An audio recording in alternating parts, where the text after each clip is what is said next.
Moi, it's me again.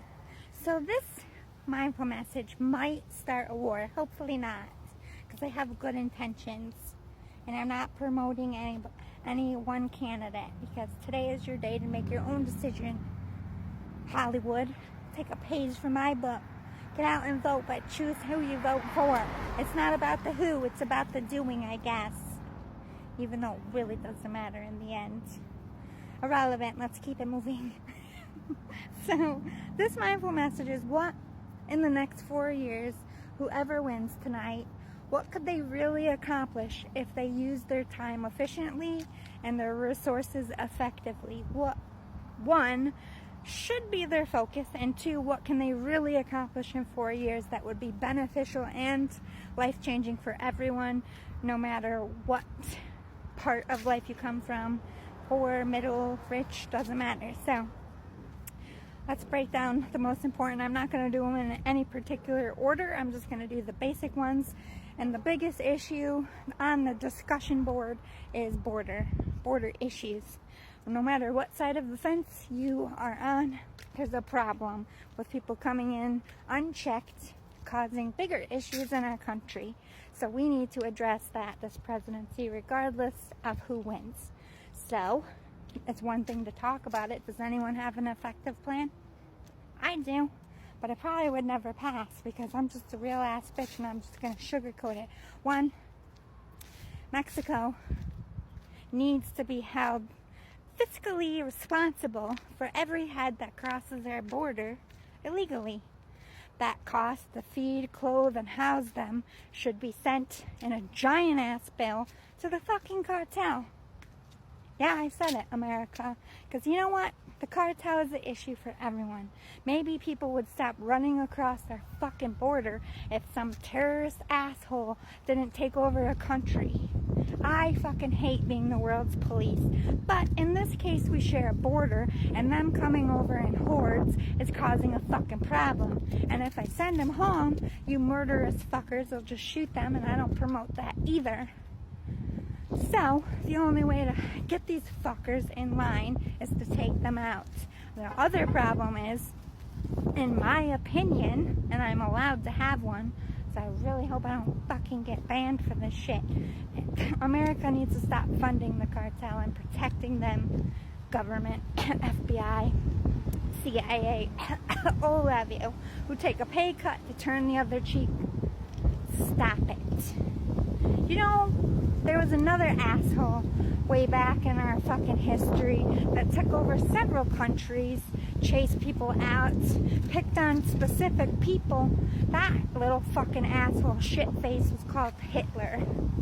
And eventually America had to get in the game, shake some shit around, punch some dudes in the fucking face, grab Europe by the balls and be like, we're done with this shit. So we need to do that with the cartel.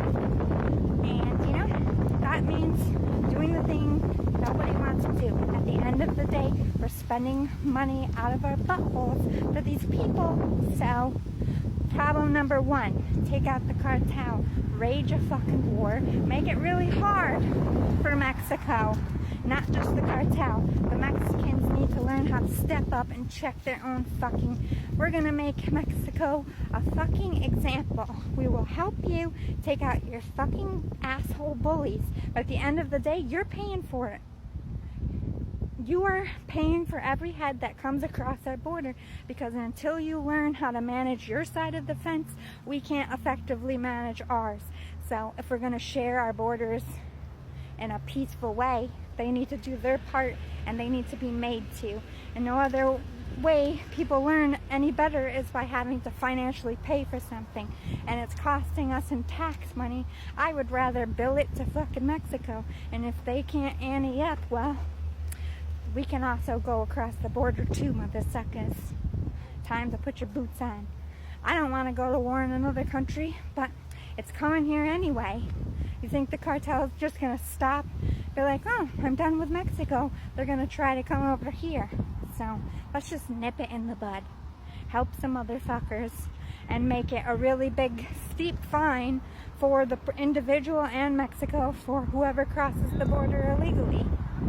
And then we need to build a prison for all the ones that are here that are naughty and want to be like the cartel, because they can't be running around these streets. And I think that it should be on the other side of the border, monitored by us, so they can't just be executed, but on their land, their soil, and on their fucking dime. It's time to make Mexico eat a big bag of, you're gonna fucking get this shit in line, because you're making it our problem, and you make it our problem, you're gonna be sorry for making it our problem. Period. America, I know you don't like to hear this. Everybody says it's not your problem, but it kind of is your problem right now. They're coming in through hordes. The only way to get that to end is building a border control that's actually realistic. And none of you are going to do that because you don't have the funding. So guess what makes everybody a whole shit ton of money? War. War machine. So let's use it to our advantage against the cartel, please. And actually effectively use war for an initiative that's better for our generation behind us, who aren't going to be hit with these fucking problems again, because they're going to learn not to cross that fucking soil. They're going to learn World War II style. Nut up, America. It's time. Nobody likes to hear it, but I'm sick of paying for it. That's why Trump's winning today. But also, medical insurance.